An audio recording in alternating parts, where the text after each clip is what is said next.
Rochelle is looking for a second date update with a guy named Justin. We're going to try to help her out. Hi, Rochelle. How are you? Hey, how are you? It's so nice to talk to you. It's nice to talk to you. It's nice to talk to a friendly voice on the phone. Yes. Something about your Thank voice you, that's guys. warm and friendly. I like that. Thank you.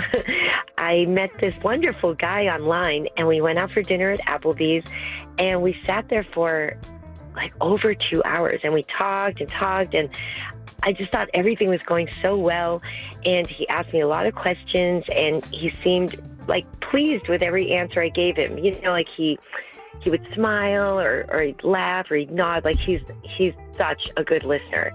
And I really felt like we were connecting, and it was awesome. And I thought he's funny and smart and sensitive, because at one point I was telling him about my dog who recently passed away, and I could see he was starting to tear up. Like, he doesn't have a dog himself, but I could see that he felt my pain, and it was so sweet, you know? Sweet. Yeah.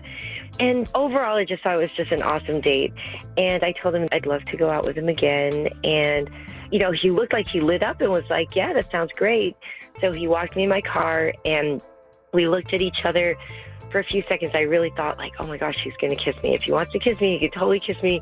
I didn't want to make the first move, but he gave me a hug, and it was a nice hug. It was a long hug, and I was beaming. Like, I was happy with just a hug. That's how great I felt about this date. And then I haven't heard from him since.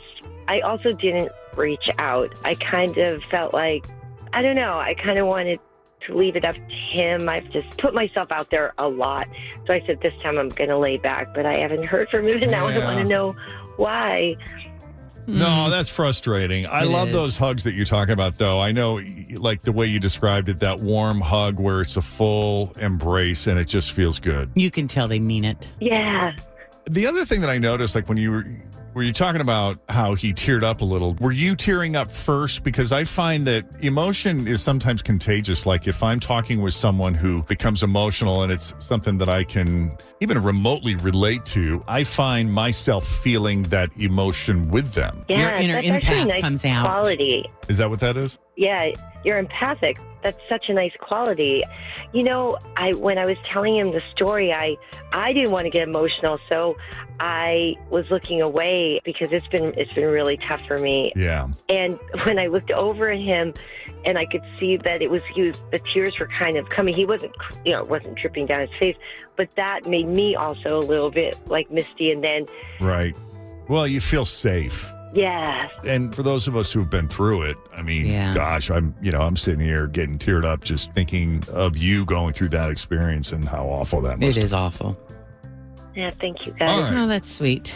Well, do you think there's anything else that we need to cover before we take the break and call him? Is there? You know, honestly, guys, I really think because he's just the full package, I have a feeling maybe just he was dating a couple of different people, trying it out, and maybe someone kind of snagged him up. Some lucky girl, kind of, you know what I mean?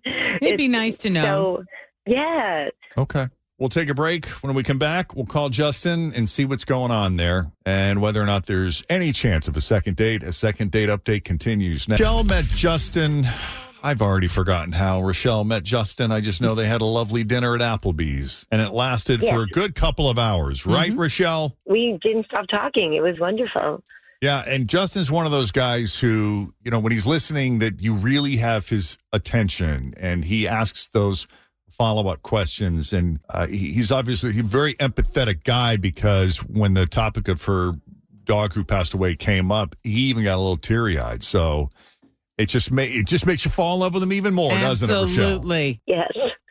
Well, we're going to try to find out why he's not reached out to her, because Rochelle felt like she sort of put herself out there enough, and she'd like a little give back if there's any chance of him being open to a second date. He has been dating other people, so it's possible he's seeing someone else, but it's worth a shot. Let's give him a call and see what's going on.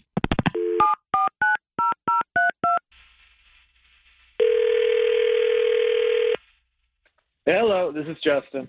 Hi, Justin. It's Jeff and Jenn at Q102. How are you this morning?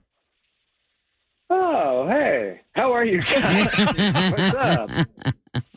I wasn't expecting that reaction. Hey. And I imagine you weren't expecting this call. Not in particular.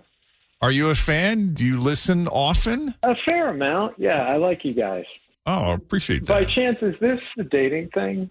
Yes, it is. Oh, there we go. Now, we understand you've been dating, Yeah, trying to get back out there, you know. trying to get back out there. And I know you're probably being choosy and very intentional in how you're navigating all this. Trying to make wise decisions for sure. Yeah. Say it again? Trying to make wise decisions for sure. Right. Mm-hmm. So we'd like to talk about Rochelle and your Applebee's day. Oh, okay. Rochelle seems like a very lovely person. I enjoyed talking with her for the most part. Date was good. Had a nice walk after, and yeah, she is. She certainly seems like a nice person. Well, that's good. Is there anyone else who's distracting you right now, or do you think you'd be open to seeing Rochelle again for a second date? Because she did note that you haven't reached out yet, and you've just been busy. I'm a little gun shy. Like, she did this thing kind of early on in the date that caught my attention. And, like, I was able to keep on going with the date and whatever, but there was something kind of distracting about it. And, like, after the date, like the day after, it really sort of sat kind of weird with me. But I like her, and a lot of other things seem great, but it just sort of, I don't know. Yeah. Will you share? Are you willing to share with us what it was? So she took out this notepad and just, like, had it on the table there. And as we were talking, she would, like, make little jots on one side of the paper or the other. What, like a pro and con list? Well, yeah, that's what it was, man. That's what it was. Because I asked her about it, and she said it was her strike and home run list. And so I was like, what's that? And she's like, well, when you say or do something that's, like, really awesome, like, I put it in the home run. And if you say or do something that I'm not really into, then I put it in the strike category. And I'm just like, okay, that's a little in my face right now. Yeah. And, like, I understand people are assessing their date as they're having their date. Like, that's a natural thing. Yeah. But, like, to take out a notepad, like, people usually do that in their head, or they, I don't know, they have the date and then they talk about it with their friends, or they assess later. But it felt a little...